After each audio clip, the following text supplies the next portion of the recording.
Sahano bhunaktu Saha Viryam Karvavahe Tejasvinavaditamastu ma vidvishavahe.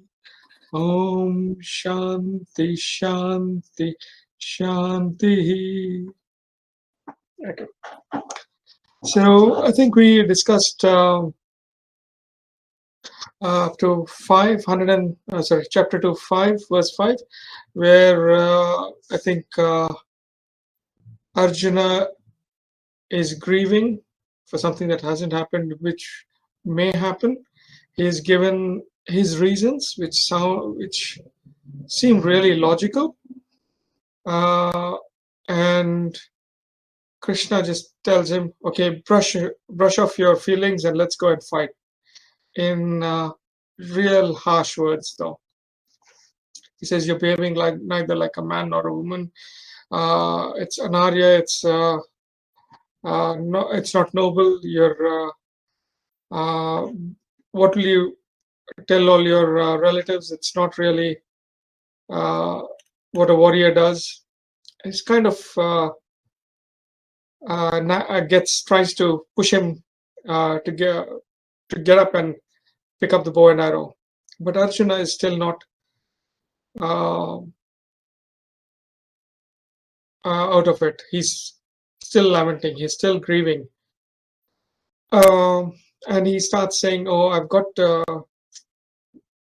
Bhishma and Drona here.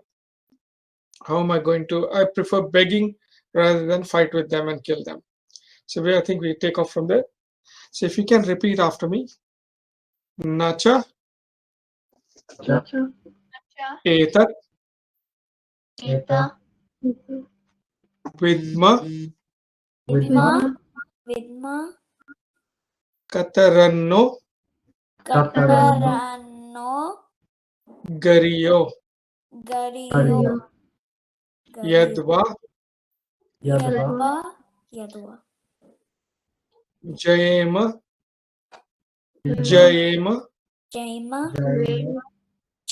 yadivano jayeyuhu yaneva atvana jijivishama. Okay. Te avastita pramukhe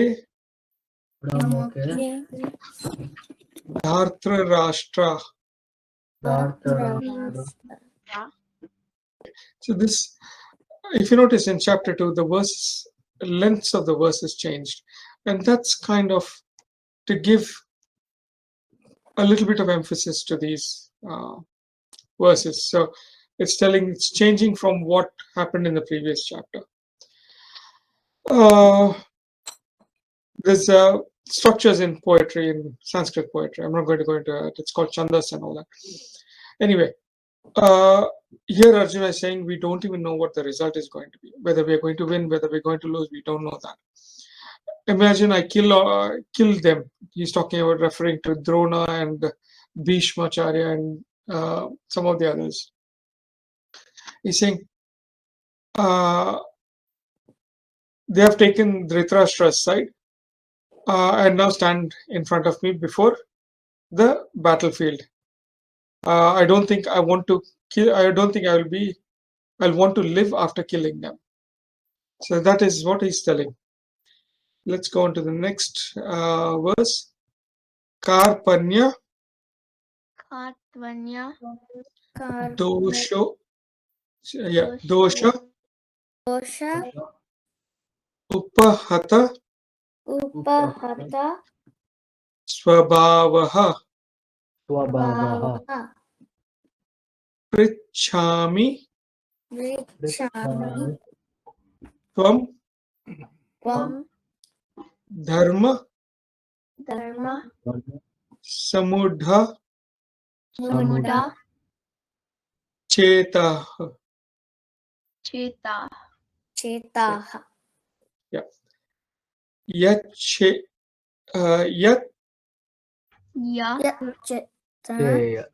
sorry, let's start the second. Yat Yat. Shreya Shreya. Syat Yat. Nishchitam Nishchitam. Bruhi Bruhi. Tanme Tanme. Shishya Shishya.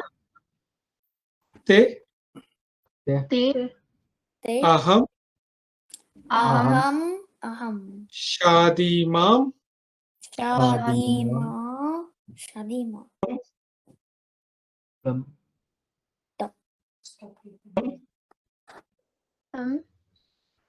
Prapannam. Prapanam. Here Arjuna is saying, I'm confused.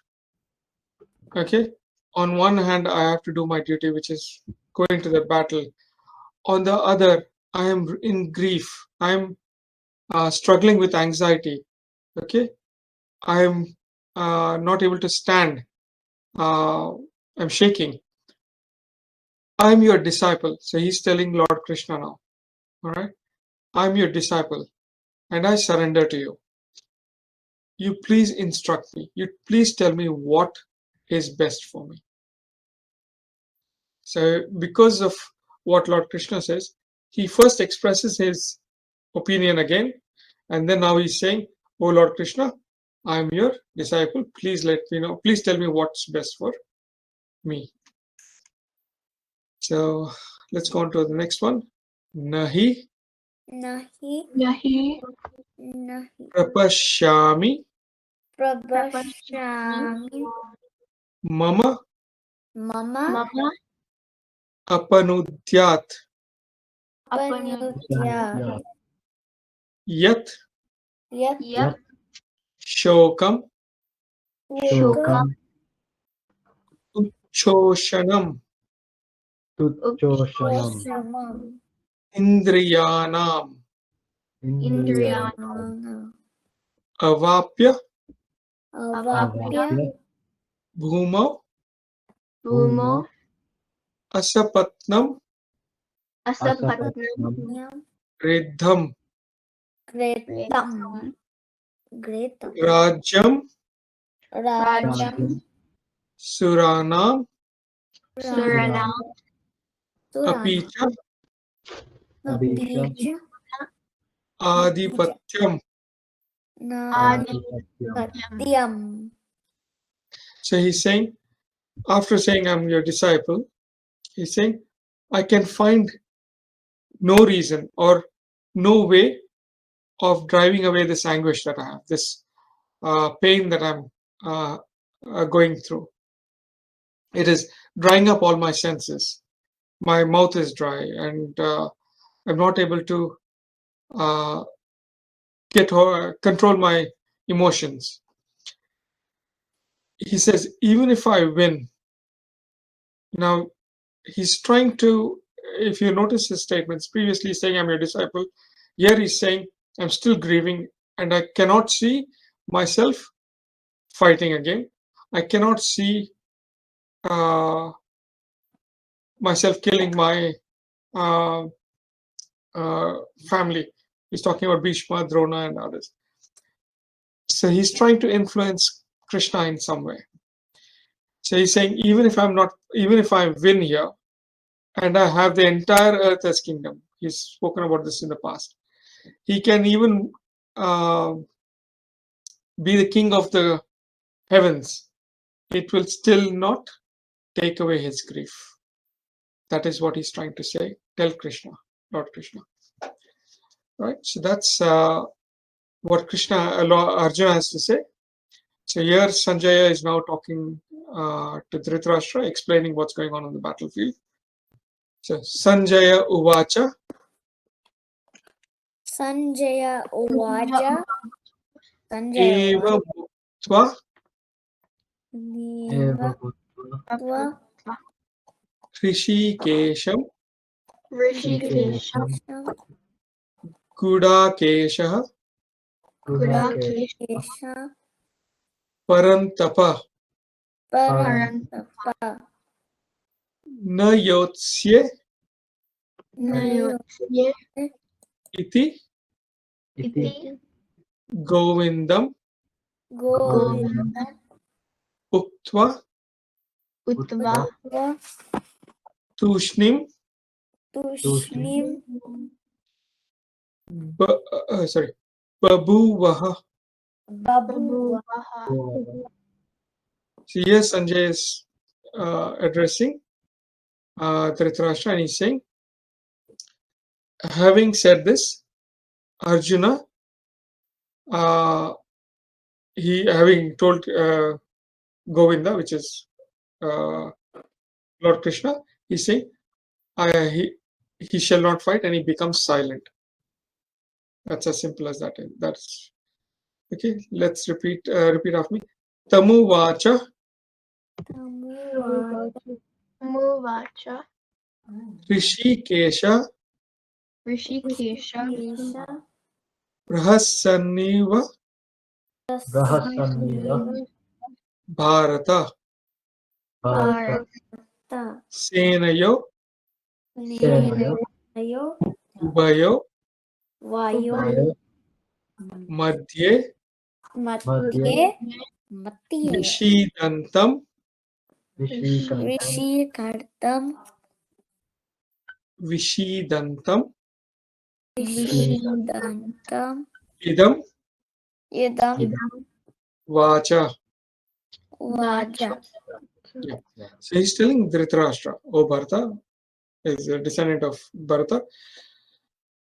Now they are in the midst of armies, in the midst of both the armies. Sri Krishna is smilingly speaking to Arjuna in the following way. So the expression is he's smiling in such a way as if he's looking at somebody who's ignorant, who's a child, that sort of smile. So the expression is that. And that's as simple as it gets. Let's go on to the next word. This is where Lord Krishna starts speaking. And for the next 17 verses, it is pretty much him who's talking. Arjuna asks a few questions in between. Okay? So if you repeat after me, Shri Bhagavan Uvacha Sri Bhagavan Avaja Ashauchan. Shauchika Okay.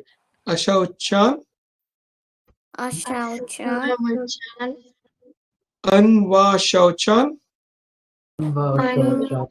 Chan Tom Prajnavadam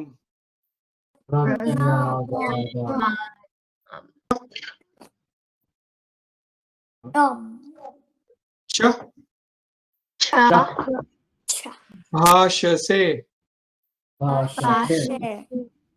Ashashe Kathasun Tasun Gitasun Agatasun Bhagatasun Cha Cha Na Na Na Ashochanti Ashonti Chandi Panditaha Gidaha Panditaha.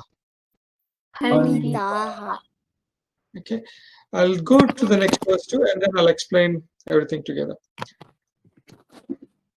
Natu Yaku Tu eva Eva aham Aham jatu Jatu nasam Nasam na tvam Natvam Vam neme Neme janadipaha Janadipaha na chaiva Rajaiva na chaiva Na Jaiva na bhavishyamaha Na Bhavishyamaha Bhavishyamaha sarve Sarve vayam Vayam.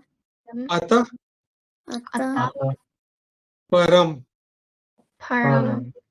Param. All right, so this is where Sri Krishna starts. Now, Bhagavad Gita, as I said at the very beginning, it's an advanced scripture, advanced text. I'll explain the meaning of the two verses, and I would like to start a discussion because from here on, I want you to understand everything we are saying, right? So, in the first verse, he's saying, this is Lord Krishna saying, Sri Bhagavan Vacha. He says, okay, Arjuna, you seem to be speaking words of wisdom, right? What you say seems to make sense. You are mourning or you are grieving for something that is not worthy of grief. Okay? He's saying, whatever you're telling me seems to make sense, but it's not worthy of your grief. Then he tells the wise, he's talking about the wise people. They neither lament or they neither grieve for the living or for the dead. So the first one is, what he's saying is, if you are a wise person, you will not grieve for the living or for the dead. Now we have to take this second verse also with it, and then we'll start the discussion.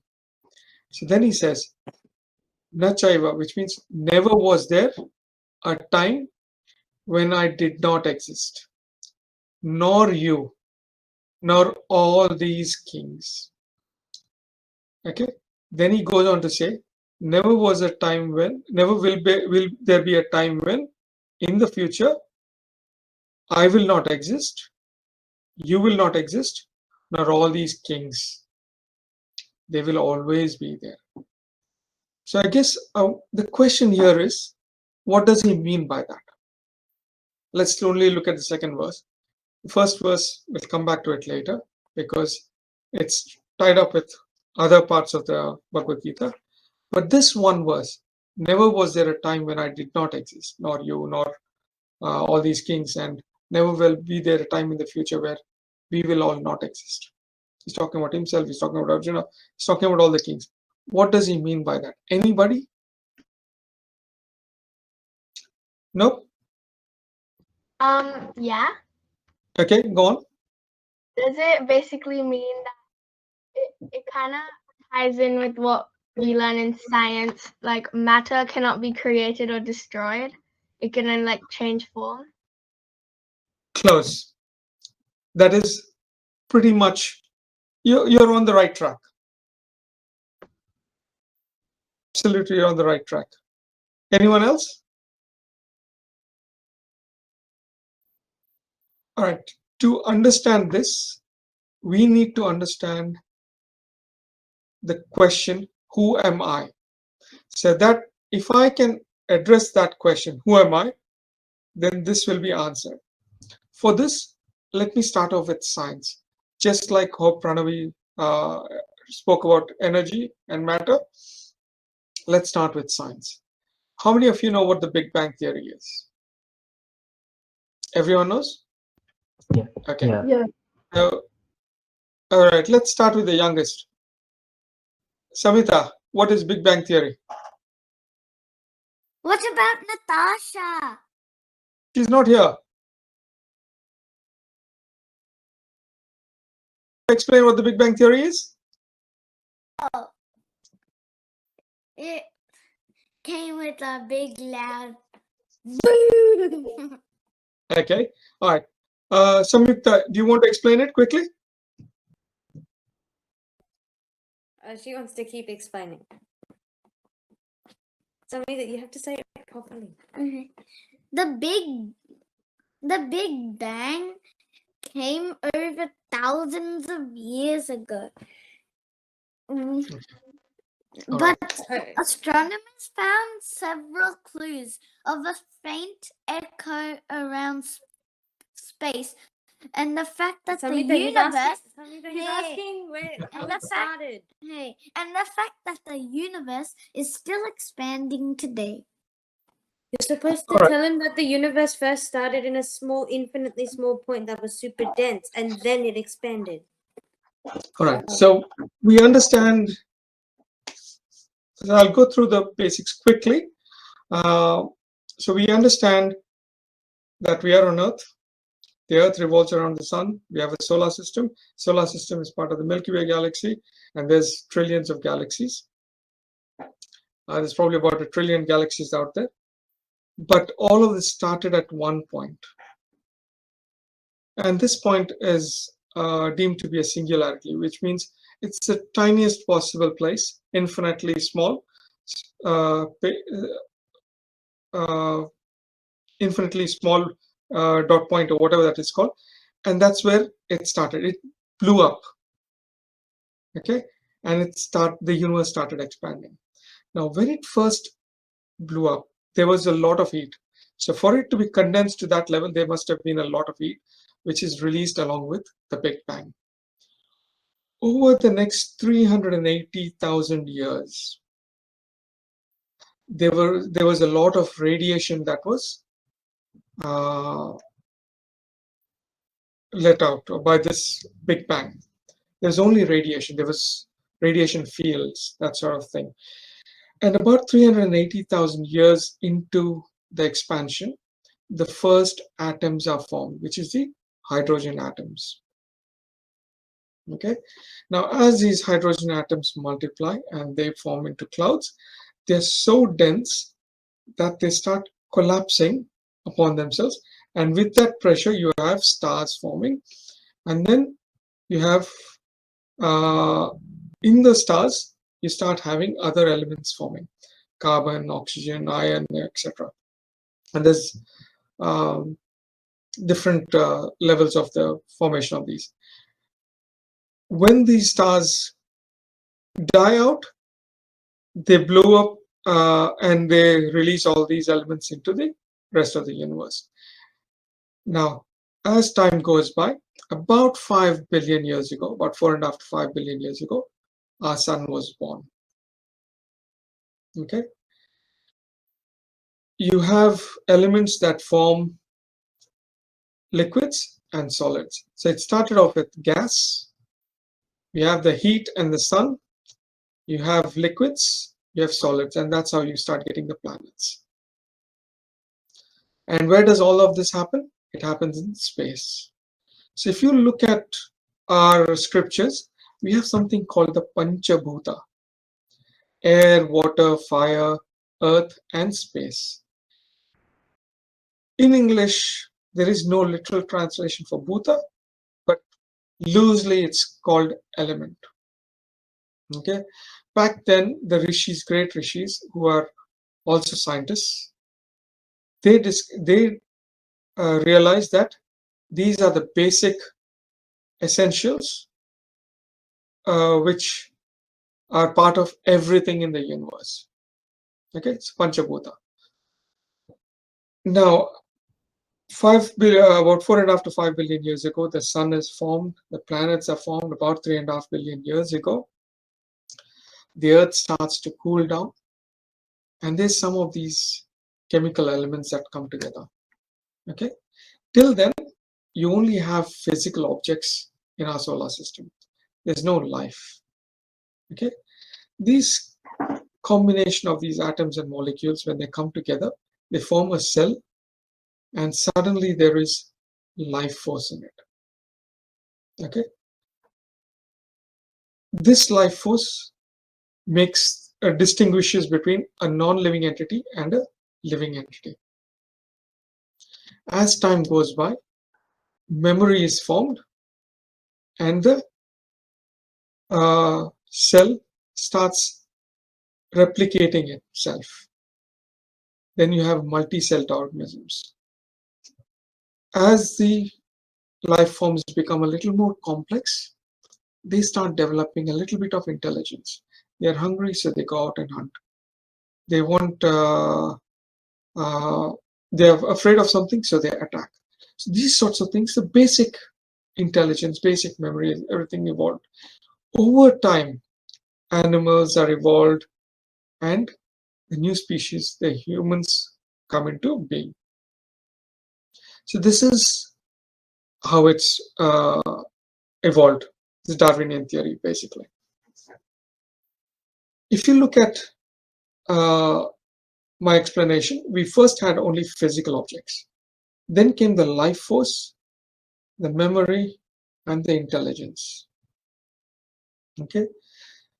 In Sanskrit, in our scriptures, we call this Stula Sharira, which is physical objects, and then the memory, intelligence, life force, part of the Sukshma Sharira.